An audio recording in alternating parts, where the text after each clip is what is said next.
Okay, this will be a short podcast. We've covered most of what we need to for chapters 14 and 15, but I want to talk a little bit about how to choose the right word in a given situation.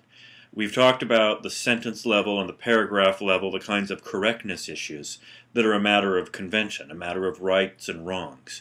When we're talking about choosing the right word, we're talking about judgment very often. We're not talking about clear mistakes. We're talking about shades of meaning and how to exercise judgment in a way that creates the best possible kind of communication.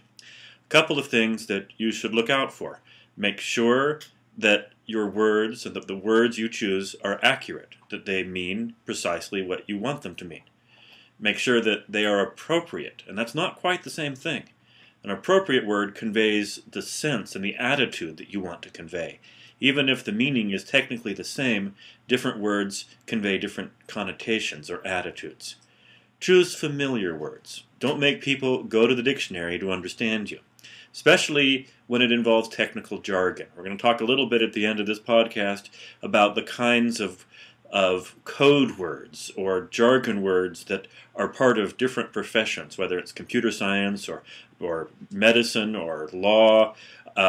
We have a variety of words and concepts and terms that people in those professions use to save time among themselves, but when talking with people in a general audience, they become intimidating and off-putting, and they usually lead to ineffective communication. Words mean in two different ways. First, words have a denotation. Words mean denotatively. This is what the word denotes, what the word means in a dictionary sense.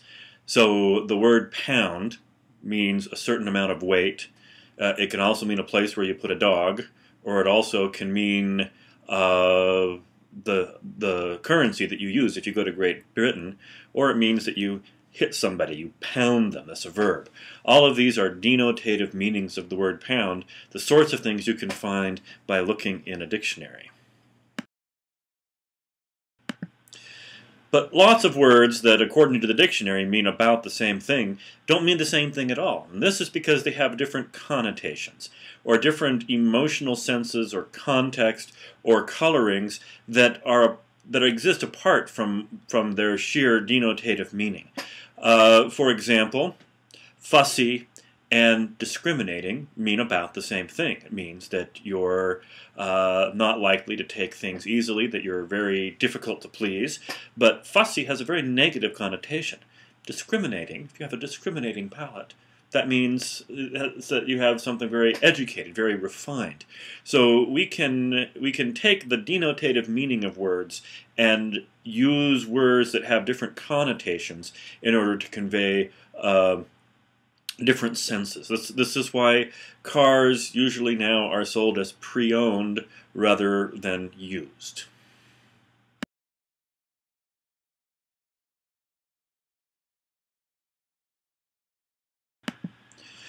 Two pretty good rules of thumb in business communication are, first, avoid words with negative connotations in favor of words with positive connotations. Don't talk about people guessing or arguing or being stubborn.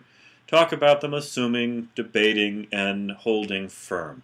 This is a way to preserve your relationships with people. Remember that your language conveys something. Your words convey meaning, but they also convey feelings, attitudes, respect, and if you convey negative feelings, people will be upset, their feelings will be hurt, and they really will be stubborn or firm. Secondly, avoid words that are stuffy or that are at a high register.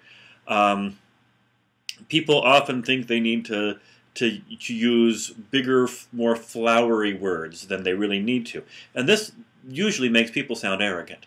So instead of we're going to commence operations, just say we're going to start. Instead of saying we're going to utilize effectively, just say we're going to use.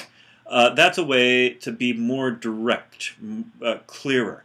And it's different than the first rule here, in that the first rule, people's feelings are at stake. You're using words to try to smooth over rough spots and preserve people's feelings. In the second kinds of instances here, using words like commence and utilize, you're just trying to sound smart, and usually you don't.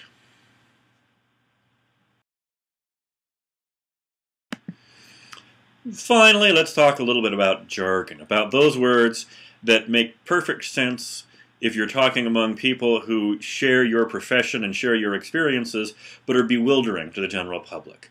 One of the things that I do at Newman University, about a year ago, I became responsible for our IT department, and I have to go to meetings where I'm listening to all sorts of acronyms and words and servers and stuff, and I usually have to carry a sign in that says, "I'm an English major, say it again," because I don't understand the jargon of people who work a lot on the back end of IT servers. I want you to watch this video. This is a video called How Not to Network. It's just about 1.5 minutes long, and it's two people talking at an office party about what they do.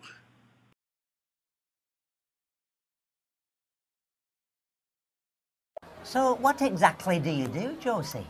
Oh, well, John, I am a systems resource planner for organisational development and utilisation. It's all to do with the anthropological, sociological, psychological, spiritual, economical, statistical. I know exactly what you're thinking. You want to know how can I possibly maintain the consistent relations between the variables as to within the administrative superstructure. Well, it's all very simple, really, because it's all to do with the fundamental ethical implications. Oh, and yes, it is an ongoing dilemma in business. And that's it, pretty much, in a nutshell. Right.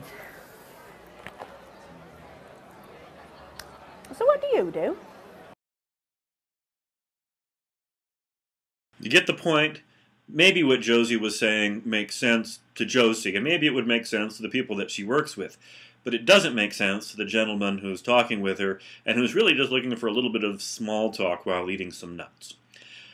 If this gentleman happens to be a supervisor or a boss or somebody that can further Josie's career, he's probably not going to, because he was so put off by the way that she used phrase after phrase of technical jargon that he didn't understand to try to make herself look better. But what she really made herself do was look inaccessible.